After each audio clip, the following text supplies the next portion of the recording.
You've had a lot of coaches in the past go on to the NFL and coaching friends, and Coach Partridge this past year with Pittsburgh. How important is it to show like what your staff has been able to do, that they've stuck together for as long as they have, and you haven't had the attrition that other schools have had and different things like that? Well, first of all, I think Coach Partridge has earned the opportunity to be there. He's done a great job at Pitt.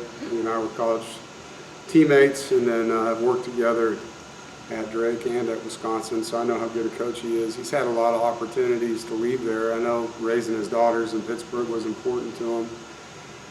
I think if you look at our staff, our continuity, just like him being at Pitt as long as he was, there's a lot of factors. One is the staff culture we have, which we're very proud of, the way these guys work together. There's a lot of experience and low ego, high output with this group.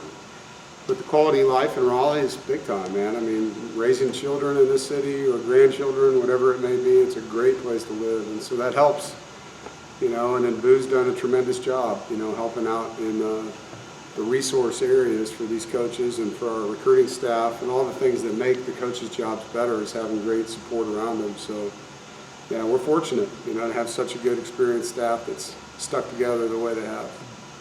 Dave, KC had such a big breakout season last year. Have you seen him take steps forward in the spring, and how can it be better even next year? Yeah, I think, he understands the volume of the season now and how long it is and the grind and how to practice better. I think, if you compared his practices in the spring a year ago to where he is now, more mature practice player, probably the biggest difference. Knows the offense, knows the expectations, so less thinking, which helps. It's not that you don't want players to think, you do, but you want to see them play fast. And so the less that's going on pre-snap in their heads, the better to free up their feet. Coach, everyone's been speaking super highly of Brandon Cisse and going into his sophomore year. Yeah. What have you seen out of him so far? Very mature, super athletic guy, but he plays really hard. So when you have a talented person that also works really, really hard, usually you have something pretty special. And I don't want to put him on a pedestal yet because he hasn't been a starter here except for in our dime package. But we love the way he's coming in our program and the way he's stepped up, with Shy leaving, to fill a void over there, and excited about what he's doing, the way he's worked. I know talking to Thunder about his offseason, he felt like he would have been one of our MVPs of our offseason program. Had we had an award like that, he would have been one of the candidates. I think we say this each spring. How important is it to add depth to the offensive line? And Yeah. this is kind of like this in August is just huge opportunities for the young linemen. Every rep matters, when you're developing a player. And so these spring reps where you're not trying to get ready for a game, and it's really fundamentals. You can slow your install down when you need to, speed it up when you can. Building depth at every position. Like right now, particularly at center, we're trying to get more and more guys going in there. Robbie Martin's a true freshman that's in here getting reps now. Should be in high school still, but he's here already. And so that'll help him when we get to the fall, be a more ready player and all the reps that those guys get. And, if you can have a true 3 deep on the O-line, I don't know if I've ever had that. That's what you try to get to. And a lot of times it's a pair and a spare in some cases where you're traveling 10 to 11, but you're really only playing 6 or 7. And so you'd love to be able to continue to build that depth up where you have a true 2 deep all the way across the board with a young group that you're bringing on. Dave, with a player like Grayson McCall, when he first transferred here, obviously a lot of people were after him. Where's the balance between him selling himself to you, sitting across the desk from you, and you selling his school to him?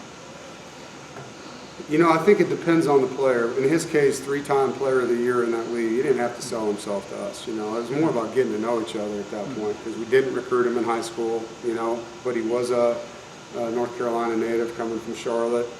And so it's getting to know each other. Him getting to know me, getting to know our offensive coaches, getting to know the players that are on the team that are coming in. And just making sure that his last year he had the right fit. I think he compared us to 2 other schools and he was diligent about it, wanted to make sure it was the right situation. One of the things your collective has been able to do is incorporate other entities, like say McKee Homes with the ALS, Alzheimer's Association of North Carolina. When you see like that type of tie-in, and obviously that's a subject that almost anybody can relate to. Yeah. How important is that? Well, that's one of the things about this NIL, when the collectives are able to use the resources in the town in Raleigh and tie in different charitable things that allow the donations to then be charitable donations, and then build a life skill for these young players to give back to ALS or give back to Alzheimer's or give back to the special needs community. I think you're really doing good things. You're helping out, obviously, in the space with NIL. Our collective works really hard. Key Homes is one example, but there's a lot of these business groups that have started helping us, and they're seeing the benefit of it, with not only the players maybe in a marketing space, but with how they can improve Raleigh, and helping out in these special needs communities and all the different benefits that are out there. And Coach, they're moving early signing day up.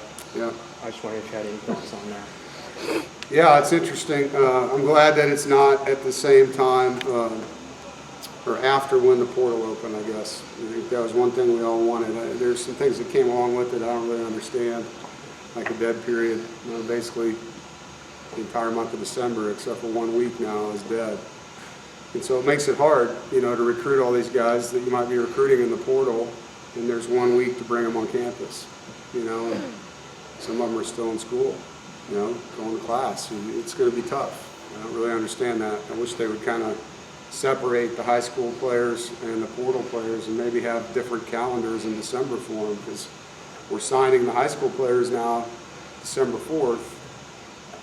We need the rest of the month for the transfer players, So if we can't go out on the road, which we can't, at least let us bring them here and bring them on campus so that we know who we want and they have a chance to actually go see 2 or 3 schools before they have to make decisions with mid-year transfer rules and everything. So there's positives, and then it's away from the signing or the portal window for the high school kids. I think that's great. But for the college coaches, now we got 4,000 to 5,000 kids in the portal, and we got 1 weekend to bring them in. That makes no sense. How does that affect in-home visits, say in November for your high school recruits?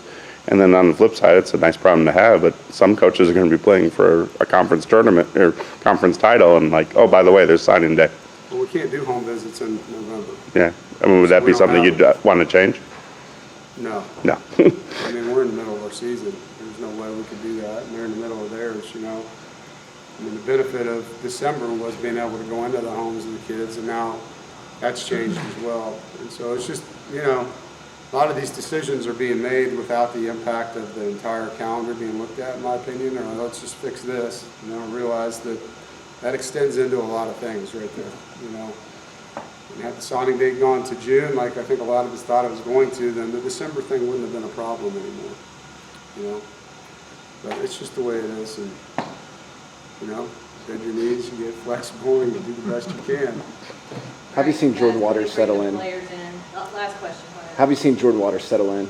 Really good. Yeah, he's a easy guy to get along with, personality-wise, works hard, really well coached at the previous school, so he comes in with not just the body and the skill set, but he understands this game. Those guys did a good job with him, and so he's been a easy study that way to pick up our system, and you can see how he's going to impact the run game immediately.